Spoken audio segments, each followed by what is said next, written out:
მხატვრული ლიტერატურა სინამდვილეს ახმოვანებს, მხატვრულად ასახავს. სიტყვის მეშვეობით ქმნის მხატვრულ სახეებს. დიდ ზეგავლენას ახდენს მთელი საზოგადოებრივი ცხოვრების განვითარებაზე. ახალ პროექტს ცოცხალი ტექსტები, ქართული კლასიკური ლიტერატურის ვიდეოთეკა ეძღვნება ჩვენი დღევანდელი გადაცემა. მივესალმები ჩვენს სტუმრებს, პროექტის ავტორსა და ხელმძღვანელს, ივანე ჯავახიშვილის სახელობის თბილისის სახელმწიფო უნივერსიტეტის პროფესორს ქალბატონ თამარ პაიჭაძეს და პროექტის ხელმძღვანელს, კავკასიის საერთაშორისო უნივერსიტეტის პროფესორს ქალბატონ ნინო მინდიაშვილს. მადლობა გადაცემაში მონაწილეობისთვის. მადლობა. პირველ რიგში გილოცავთ პროექტის წარმატებით განხორციელებას და მოდით დავიწყოთ იდეით. ქალბატონ თამარ, როგორ გაჩნდა ეს იდეა? იდეა ქართული კლასიკური ლიტერატურის ვიდეოთეკის შექმნისა, ცოცხალი ტექსტების შექმნის იდეა. იდეა მოდის კარგა ხანია, დიდი ხანია იდეა ჩაისახა. ჯერ კიდევ დაახლოებით ალბათ 10 წლის წინ იქნებოდა ეს იდეა, როდესაც მე განათლების სამინისტროს რამდენიმე მესვეურთან ერთად რაღაც გადავწყვიტეთ, რომ იმისათვის, რომ მოსწავლეებისათვის, სტუდენტებისათვის კიდევ უფრო ადვილად ხელშესახები, კიდევ უფრო ადვილად მისასვლელი ყოფილიყო ქართული კლასიკური მწერლობა, ქართული ლიტერატურა, თავისი სავიზიტო ბარათებით მოგვემზადებინა ვიდეო ქრესტომატია. ვიდეო ქრესტომატია ქართული ლიტერატურის ძირითადი ტექსტებით. ძირითადი ცოტა ხატოვანი თქმა არის, ცოტა პირობითი და სიმბოლური თქმა არის, იმიტომ რომ ჩვენ გვინდოდა რომ აგვერჩია ისეთი ტექსტი, რომელიც გარკვეულწილად იერიშს მოახდენდა, თუ შეიძლება ასე ითქვას, მოსწავლის, სტუდენტის, ზოგადად დაინტერესებული პირის გონებაზე, ინტერესზე და ჩაუღრმავდებოდა ამა თუ იმ მწერალს. იმიტომ რომ თუ კი ის მოისმენდა გალაქტიონ ტაბიძის, თქვათ, ანგელოს ეჭირა გრძელი პერგამენტი, მესაფლავე, ლურჯაცხენები და ასე შემდეგ ამ ლექსებს, რა თქმა უნდა, მას უფრო მეტი ინტერესი გაუჩნდებოდა კიდევ რა დაწერა გალაქტიონ ტაბიძემ. ან კიდევ რა შეიძლება გავიგოთ მასზე. რა თქმა უნდა, ვიდეოთეკაში ეს ყველაფერი ვერ ჩაეტევა მთელი მისი ლიტერატურული მემკვიდრეობა, მაგრამ ჩაეტევა ის სავიზიტო ბარათები, რომელიც გარკვეულ ინტერესს იწვევს ადამიანებში, მოსწავლეებშიც და დასრულებშიც, იმიტომ რომ ლიტერატურას ის კოდი რაც აქვს, აი ეს თავისებური ინდივიდუალური იდენტიფიკაციის, ქართული სულის, ქართული ხასიათის კოდი, ის უნდა შეიცნოს ყველამ. მათ შორის ჩვენ მოვიაზრებთ არაქართველ და საზღვარგარეთელ მოსახლეობასაც, რომელთაც აინტერესებთ, არიციან ქართული და შეიძლება დააინტერესოთ ამითი. ამიტომ ეს არის ფართო წრისათვის, საზოგადოების ფართო აუდიტორიისათვის გათვლილი ლიტერატურა და იდეაც აქედან წამოვიდა. ქალბატონ ნინო, ვიდეოთეკა, რომელიც 3 ნაწილისგან შედგება, როგორ აერთიანებს ქართული ლიტერატურის ისტორიის 3-ვე პერიოდს, ძველს, ახალს და უახლეს? ეროვნული ღირებულებებისა და ნაციონალური იდენტობის ფორმირებაში განსაკუთრებული მნიშვნელობა ენიჭება ქართული კლასიკური ლიტერატურის გააზრებას. ჩვენი მიზანიც ეს იყო, ქრონოლოგიური მარკერების გათვალისწინებით შექმნილიყო ვიდეოთეკა, რომელშიც გაერთიანდებოდა ძველი, ახალი და უახლესი ლიტერატურა. აი ამ ვიდეოთეკაში გაერთიანებულია სასწავლო პროგრამებთან ადაპტირებული მასალა, რაც საშუალებას იძლევა ერთიანობაში იყოს აღქმული სიტყვაკაზმული მწერლობის საუკეთესო ნიმუშები და ვფიქრობ, ძალიან სასარგებლო და მნიშვნელოვანი რესურსია როგორც მოსწავლეებისთვის, ასევე სტუდენტებისთვის და იმ ადამიანებისთვის, ვისაც ლიტერატურა ძალიან უყვარს. და აი ამ თითოეულ მონაკვეთში წარმოდგენილი მასალები ქართული ლიტერატურის ისტორიის სასწავლო პროგრამებს როგორ შეესაბამება? თითოეულ მონაკვეთში წარმოდგენილი მასალა სრულად შეესაბამება საპროგრამო მასალას. მოცემულია პირველ ნაწილში ძველი ქართული ლიტერატურის ისტორია, ასე შეიძლება ითქვას, აგიოგრაფიიდან მე-18 საუკუნის ჩათვლით, ახალ ქართულ ლიტერატურაში მოცემულია რომანტიკოსები, რეალისტები, მთლიანად ახალი ქართული ლიტერატურის ნიმუშები და უახლეს ქართულ ლიტერატურაში ასევე მოცემულია უახლესი ქართული ლიტერატურის საპროგრამო მასალა. ქალბატონო თამარ, პროექტის ფარგლებში ქართველ მწერალთა შემოქმედებას ვინ კითხულობს? ეს არ უნდა ყოფილიყო რაღაც ესეთი სპექტაკლი თუ დადგმა თუ პიესა. ჩვენ არ გვჭირდებოდა დეკლამაცია, ჩვენ გვჭირდებოდა ლიტერატორები, ის ადამიანები, რომლებიც სწორედ აი სადა ნეიტრალურ, ნატურალურ ფორმატში და აზრის სწორად ჩამოყალიბების მიზნით მიაწოდებდნენ აი ამ ტექსტებს და შესაბამისად ჩვენი მიზანი იყო რომ პირველ ყოვლისა მოგვეწვია ლიტერატორები და ამ დარგის სპეციალისტები. და აი მაგალითისათვის ჩვენ ჩავთვალეთ რომ ვეფხისტყაოსნის ტექსტი ვის უნდა წაეკითხა თუ არა ბატონ ელგუჯა ხინთიბიძეს ჩვენი უნივერსიტეტის პროფესორს და ცნობილ რუსთველოლოგს ხომ? ასევე ჩავთვალეთ რომ უნდა წაეკითხა ბატონ გიორგი ალიბეგაშვილს. მე ვთხარ დადეკ დაწყნარდი გარდახვთეთ ძირსახეთასა არ შეუდრყევის ჭაბუკი კარგი מחვილთა კვეთასა თანაწამომყვა წავედით უტკბოსნი მამაძეთასა მე გავეპირვე ჭვრეტასა მისხმისა სიმაზეთასა რადგან თავია სიცრუე ყოვლისა უბედობისა მე რად გავწირო მოყვარე ძმა უნტკიცესი ძმობისა არავიქ ცოდნა რას მარგებს ფილოსოფოსთა ბრძნობისა მით ვისწავლებით მოგვეცეს შერთვა ზეს წყობთა წყობისა მაგრამ ბატონმა ელგუჯა ხინთიბიძემ არა მხოლოდ რუსთველოლოგიური ტექსტები წაიკითხა, არამედ წაიკითხა უახლესი ქართული ლიტერატურის ნიმუშები, მაგალითად ლურჯაცხენები, მაგალითად ლადო ასათიანის კრწანისის ყაყაჩოები და ესეც იყო ძალიან მომხიბლავი მისი მხრიდან და ძალიან ჩვენთვის ძალიან სასიხარულო, სხვა რომ არაფერი ვთქვა.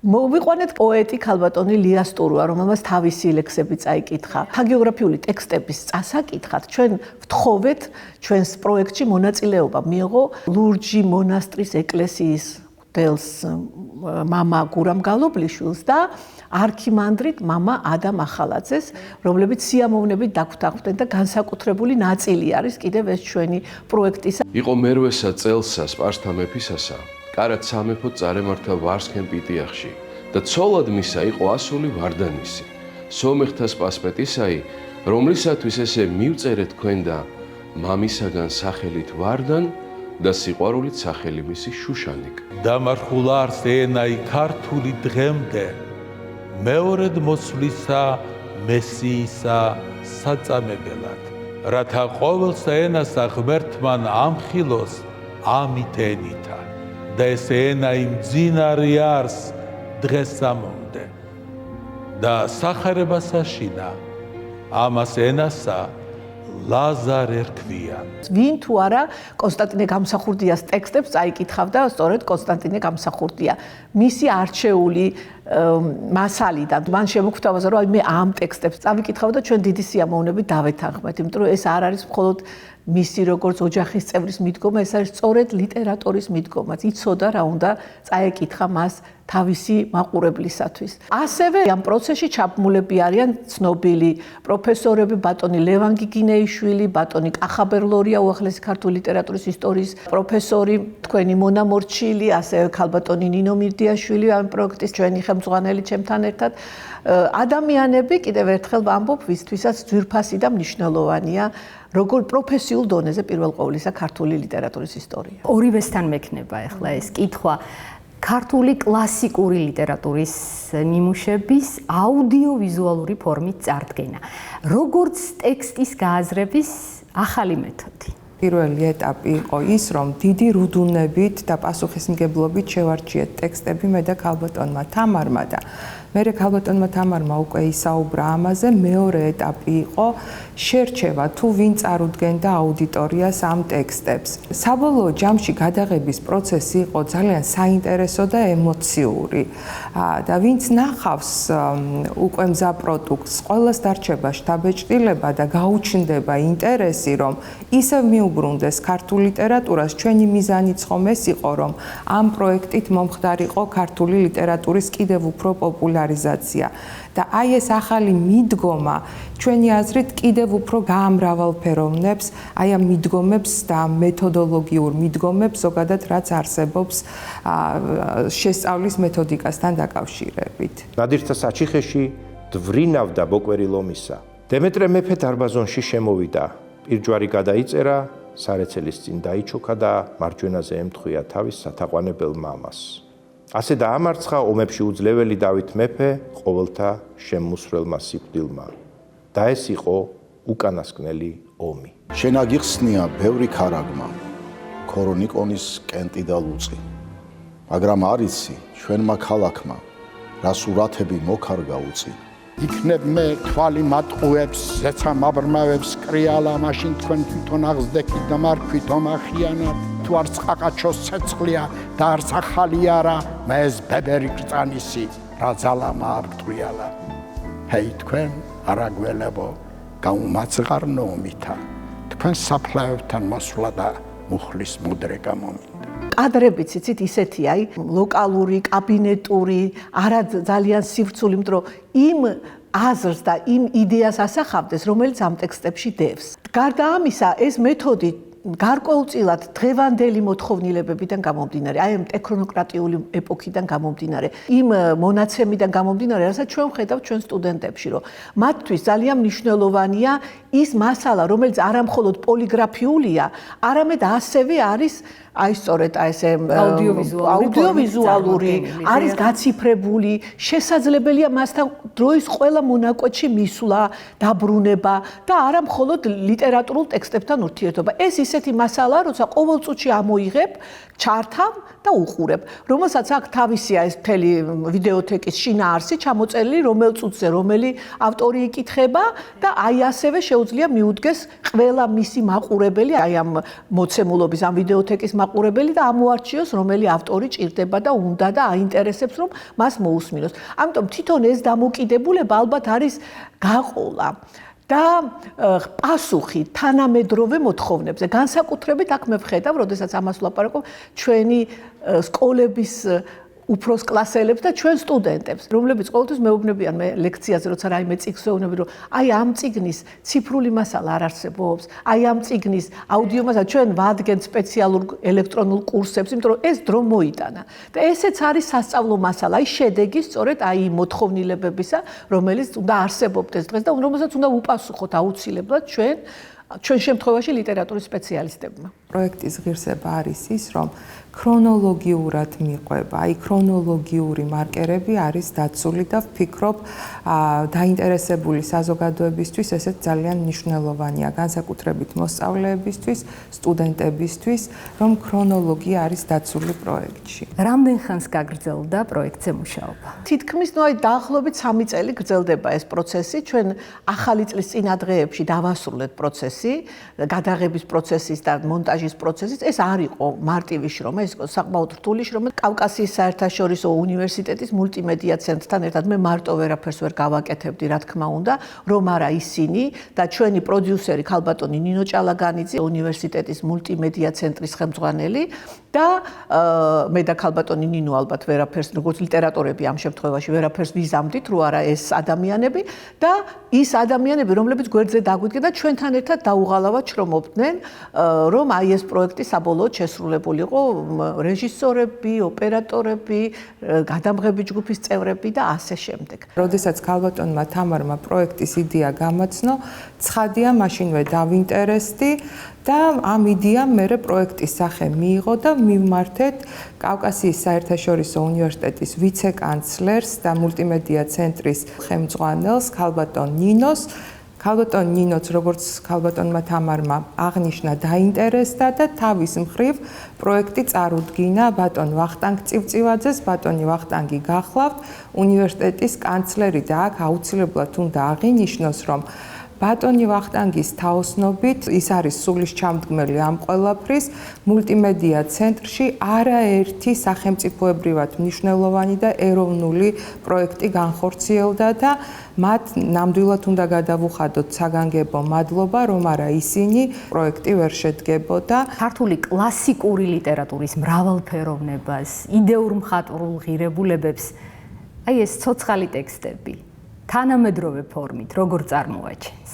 ჩვენი მიზანიც ეს იყო, რომ წარმოეჩინა სწორედ თანამედროვე მიდგომები და თანამედროვე ფორმას ამ შემთხვევაში ჩვენ გულისხმობთ, როგორ ვაწოდით მას. მიზანი მისი ის არის, რომ ეს იყოს სწორედ მისვლა იმ აზრთან, რაც ამ ტექსტებში დევს და ეს ალბათ არის ყველაზე მთავარი აი თანამედროვე მიდგომებთან თუ კი მივდივართ, აი ამ დამოკიდებულებით ფორმა როგორი გავაკეთეთ. ხოლო რაც შეეხება კლასიკას, ჩვენ კლასიკას, რომელიც არის მუდმივი, ხელშეუხებელი, წარმოუდგენლად ყველა დროისათვის მნიშვნელოვანი, ამას რა თქმა უნდა ვერ შევეღოთ. ჩვენ შეიძლება კლასიკიდან ამოვიღოთ, ესეც ძალიან გაგვიჭირდა მართალი რო გითხრათ, იმიტომ რომ გამორჩევა ამ ტექსტებიდან კიდევ რაღაცა მასალის 3-5 წუთია თითო მონაკვეთი და ამის გამორჩევა საკმაოდ რთულია. ახლა მოგეხსენებათ 3-5 წუთიანი მასალის გამორჩევა ვეფხისტყაოსნიდან, ჰაგიოგრაფიიდან, დავით გურამიშვილის დავითიანი და რომელი ერთი მოგახსენოთ ნიკოლ ორთქიფანიძის საოცარი ტექსტებიდან, ლეო ქიაჩელის ტექსტებიდან, ილია ჭავჭავაძე, აკაკი წერეთელი, მიხეილ ჯავახიშვილი, ეს ხო ჩვენი, რა ვიცი, ჩვენი სულიერი მატიანია და აქედან კიდევ გამოხშირვა არ იყო მარტივი და ჩვენ ვეცადეთ, აი სწორედ ეს იყო ალბათ ჩვენი მთავარი მიზანი. სწორედ ის ტექსტი ამოგვეღო, ის ნაწილი, ის მონაკვეთი, ის ნაკვეთი ამოგვეღო, რომელიც რაღაცნაირად მოახდენდა აი ჩვენს თაობაზე მნიშვნელობას. ამიტომ ჩვენ აქ ემოციას გავითვალისწინეთ, ნაწარმოებების ფინალიც გავითვალისწინეთ, ავტორის დამოკიდებულებაც გავითვალისწინეთ, სად არის თავად ის ყველაზე ისეთი მტკივნეული თუ შეიძლება ისე ითქვას, ან რაღაცა კულმინაციას სადევს, ან პირიქით, სადაც თხრობის ჯაჭვი იკვანძება და იწყება. ეს ყველაფერი ძალიან მნიშვნელოვანია. ეს ალბათ ამას სწორად გამიგეთ, ალბათ ლიტერატურის თვალი ყველაზე მეტად ჭირდება და ჩვენი მიზანიც ეს იყო. აი ფორმა ყოფილიყო ყველასთვის მისაღები და ბედნიერები ვიქნებით ალბათ ამ მიზანს თუ მივახციეთ. პირველი ეტაპი იყო ალბათ ყველაზე რთული, როდესაც მე და ქალბატონი თამარი დიდი რუდუნებით ვარჩევდით ამ ტექსტებს.